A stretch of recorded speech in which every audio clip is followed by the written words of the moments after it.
देख रहे हो न्यूज़ सीजी 24। छत्तीसगढ़ में सीबीआई द्वारा पूर्व मुख्यमंत्री भूपेश बघेल और साथ ही आईपीएस अधिकारियों के आज छापेमार कार्रवाई हुआ। और साथ ही हम बात करेंगे मुख्यमंत्री तीर्थ योजना और साथ ही 30 तारीख को आने वाले देश के प्राइम मिनिस्टर नरेंद्र मोदी जी क्या है उसको। आज हम बात करेंगे भाजपा के कद्दावर नेता रायपुर ग्रामीण के विधायक श्री मोतीलाल साहू जी से। सर, देखा जा रहा है सर, सीबीआई द्वारा लगातार आईपीएस और पूर्व मुख्यमंत्री भूपेश बघेल जी के यहाँ छापा मारा गया, क्या कहेंगे इसको लेकर? देखिए, कानून अपना काम कर रहा है,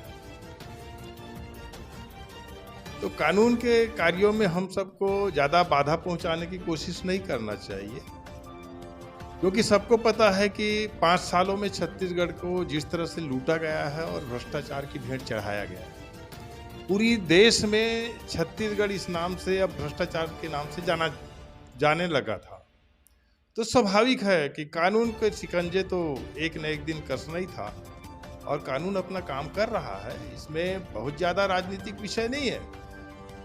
तो जहां जहां भ्रष्टाचार हुआ है वहां तो ये कानून को अपना काम कर रहे हैं। सर, कल ही तीर्थ योजना की शुरुआत हुआ 27 तारीख को। भाजपा के तमाम नेतागण वहाँ पास मौजूद थे और बड़ी संख्या पे बुजुर्गगण तीर्थ योजना का लाभ लेने के लिए गए, क्या कहेंगे इसको लेकर? जब डॉक्टर रमन सिंह जी मुख्यमंत्री थे, तब इस मुख्यमंत्री तीर्थ यात्रा योजना को शुभारंभ किए थे, और बड़े पैमाने पे छत्तीसगढ़ के लोग जो आर्थिक परेशानियों से गुजरते थे, जो कभी तीर्थ यात्रा की सिर्फ उम्मीद लगाए बैठे रहते थे और जा नहीं पाते थे, ऐसे वरिष्ठ वृद्ध जन जिनकी उम्र 60 से ऊपर है, कुछ दिव्यांग है, कुछ विधवा है, तो ऐसे लोगों को एक अवसर दिया जाना माननीय मुख्यमंत्री के द्वारा, ये बहुत बड़ी स्वागत है। और 5 साल कांग्रेस की सरकार ने इसको रोक के रखा था। फिर से विष्णुदेव साय जी जब मुख्यमंत्री बने, भारतीय जनता पार्टी की सरकार आया, तो फिर से इस योजना को आरंभ किया गया, और मुख्यमंत्री तीर्थ यात्रा योजना की कल पहली जत्था जो है 780 यात्रियों के साथ, वृद्धों के साथ, बुजुर्गों के साथ ससम्मान उनकी पूजा अर्चना करके, तिलक लगा करके, माला पहना करके उनको यहाँ से तीर्थ यात्रा के लिए विदा किया गया, जिसमें तिरुपति बालाजी का दर्शन होंगे, मदुराई जाएंगे और रामेश्वरम जाएंगे। इस प्रकार से 3 तीर्थ स्थलों का दर्शन करके 27 से लेकर के 3 तारीख को इनकी वापसी होगी। जो उत्साह उसमें देखने को मिल रहा था, कि जो कभी उम्मीद नहीं थी इनको कि हम तीर्थ यात्रा जाएंगे, उनकी चेहरे की जो मुस्कुराहट है, खुशियां है, वो देखते ही बन रहा था। माननीय मुख्यमंत्री विष्णुदेव साय जी स्वयं ट्रेन पे चढ़े और एक एक लोगों से रूबरू हुए, तो ये एक आनंद का अवसर था, एक ऐसा अवसर था जिसको शब्दों में बयान नहीं किया जा सकता, कि एक मुख्यमंत्री की योजना हो और स्वयं उसको विदा करने जाएं, ये बड़ी एक अच्छा अवसर था।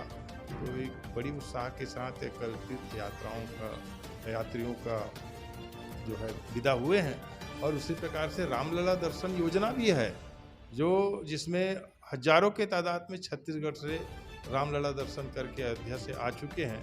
तो अब ये संस्कृति और संस्कार जो छत्तीसगढ़ की और भारत देश की है, उसकी संरक्षण और पोषण भारतीय जनता पार्टी की सरकार के द्वारा नियमित रूप से हो रहा है। लोगों में अपने संस्कृति के प्रति आस्था, विश्वास अटूट बढ़ते जा रहा है, और एक उत्साह और सौहार्द का वातावरण अब छत्तीसगढ़ में निर्मित होते जा रहा है। सर, 30 मार्च को देश के प्राइम मिनिस्टर नरेंद्र मोदी जी का आगमन है छत्तीसगढ़ में, और छत्तीसगढ़ को कहीं ना कहीं बहुत बड़ी सौगात की उम्मीदें हैं मिलने वाली है, इसको लेकर क्या कहेंगे? निश्चित तौर पे जब देश की यशस्वी प्रधानमंत्री की आने की जब संकेत मिलता है, तो छत्तीसगढ़ में एक उत्साह का वातावरण, एक माहौल बन चुका है कि माननीय यशस्वी प्रधानमंत्री नरेंद्र मोदी जी अब बिलासपुर आगमन हो रहा है, और जिसकी तैयारियां पूरी छत्तीसगढ़ भर में चल रहा है। छत्तीसगढ़ से पूरे कार्यकर्ता और जनता उनको देखने के लिए, उनको सुनने के लिए ललायित हैं। निश्चित तौर पे जब वो आते हैं तो एक बड़ी सौगात लेके आते हैं। बड़ी उद्योगों की स्थापना होगी, बड़ी विकास कार्य होंगे, लोगों को रोजगार का अवसर मिलेंगे, और अनेक ऐसे कार्य होंगे जो जन सुविधाओं को लेकर के होगा। तो निश्चित तौर पे उनके आने से एक बड़ी सौगात छत्तीसगढ़ को मिलेगा, और जो उम्मीदें हैं कि अब छत्तीसगढ़ विकसित होगा, भारत विकसित होगा, उस और एक नई पहल, एक नई कदम की शुरुआत मोदी जी के आने से होगा। तो हम सब उनको देखने सुनने के लिए उत्सुक हैं। उनका छत्तीसगढ़ में स्वागत है। हम सब उनसे रूबरू होना चाह रहे हैं। बड़ी उत्साह का वातावरण उनके आने से बना हुआ। सर, न्यूज़ जी 24 का अपना कीमती समय दिया, उसके लिए आपको बहुत बहुत धन्यवाद। जी नमस्कार सबको। ये हम सीधा जुड़े थे भाजपा के कद्दावर नेता रायपुर ग्रामीण के विधायक श्री मोतीलाल साहू जी से।